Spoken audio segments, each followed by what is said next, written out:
Friends समस्त नमस्कार। आशा करुच्ची मु समस्ते बहुत भलर थे। तो बर्तमान ये नोटिसटी आसी Baleshwar district Odisha police home guard जो पिला माने फॉर्म अप्लाई करते तो आज अनेक दिन धरी रिटन एग्जाम को अपेक्षा थे। तो किसी पिला भी मते वीडियो कमेंट करते जे भाई बालेश्वर डिस्ट्रिक्ट रे रिटन एग्जाम केबे होबो। तो मु आगतर भी मु वीडियो रे भी आसिकी कही जे बालेश्वर डिस्ट्रिक्ट रे रिटन एग्जाम यही आपंकर डिसेम्बर मासर हबो बोली भी मु कही। तो आज फाइनाल ही आपंकर रिटन एग्जाम पई नोटिस आसी जाइछि पिला मानकर। तो ये नोटिसटी आपंकर आसी 14/12/2025 रे आपंकर ये नोटिसटी आसी। तो बालेश्वर डिस्ट्रिक्ट रे टोटाल आपंकर वैकेंसी थिला 197टी वैकेंसी थिला। तो एथिरे पिला मान सब अप्लाई करथिले। एठी भी लिखाइछि 197 गोटी गृहरक्षी पद पई लिखित परीक्षा 14/12/2025 तारीख सकाळ 9 घटिकारु 11 घटिका पर्यंत जेथिरे आपंकर कुआइछि जे आपंकर बालेश्वर डिस्ट्रिक्ट रे जे होमगार्ड पिला माने फॉर्म अप्लाई करथिले। तो जो पिला माने सब अप्लाई करचंती आपंकर लिखित परीक्षाटी होउछु आसंता 14/12/2025 रु आपंकर लिखित परीक्षाटी एटा रहिला। तो सकाळ 9 रु आपंकर 11टा पर्यंत आपंकर लिखित परीक्षाटी हबो। तो आपण माने कोउठारे आपंकर लिखित परीक्षाटी देबा को जिबे ना आपंकर जिबे रिजर्व पुलिस ग्राउंड बालेश्वर थारे आपंकर पहुंचीबा को पड़िबो।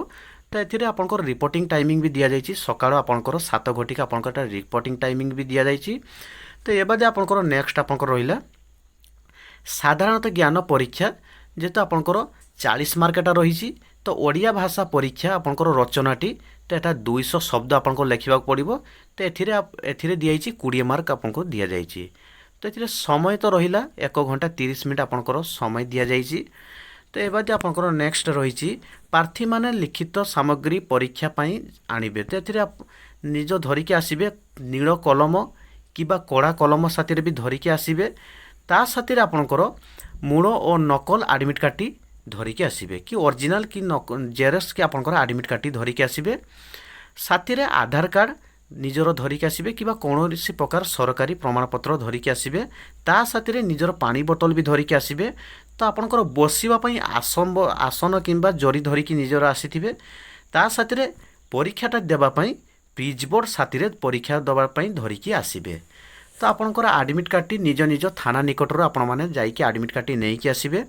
तो आपंकर एडमिट कार्ड दिया हम केबेरु ना आपंकर 9/12/2025 रु आपंकर एडमिट कार्ड दिया स्टार्ट हो। तो आपंकर क्लोजिंग डेट टी रोचु 13/12/2025 होउछ आपंकर क्लोजिंग डेट टी रोचु। तो एतिकी डेट भितर आपण माने एडमिट कार्ड टी आपण माने नहीं कि आसबे। तो एथिरे नेक्स्ट आपंकर रहा जी होमगार्ड आपंकर जी कौन सी प्रकार जी पिलांकर किसी डाउट रोचु तो आपंकर टोल पिन नंबर भी ये दिखाई टोल पिन नंबर भी कॉल करके आपण माने डाउट क्लियर हो पारे। तो एथिरे बालेश्वर डिस्ट्रिक्ट पिलामानक पई होमगार्ड पई एथिरे रिटन एग्जाम पई डेट आसी जाइछि। तो आपण माने प्रिपरेशन रे टिके जोरदार लागि रहंतु। तो आपंकर लिखित परीक्षाटी आपंकर आउ थरे मु डेट कहि दउछु आसंता 14 तारिख आपंकर लिखित परीक्षाटी होउछु। आपण माने जिबे आपंकर Baleswar district reserve police ground ठारे आपण माने को पहुँचीबा को पड़िबो। तो एथिरे जो पिलांकर यदि किसी डाउट रोचु तो आपण माने कमेंट बॉक्स रे कमेंट करिवे। तो निश्चय आपंकर कमेंट मु रिप्लाई देबी। तो एथिरे भिडियोटी को जो पिला मन को भलो लागिछि भिडियोटी को लाइक करिवे चैनल टी को सब्सक्राइब करके रखिथिबे। आगो को एमिति मु जॉब लेटेप रे नुआ नुआ भिडियो मु नेकी आसीबी।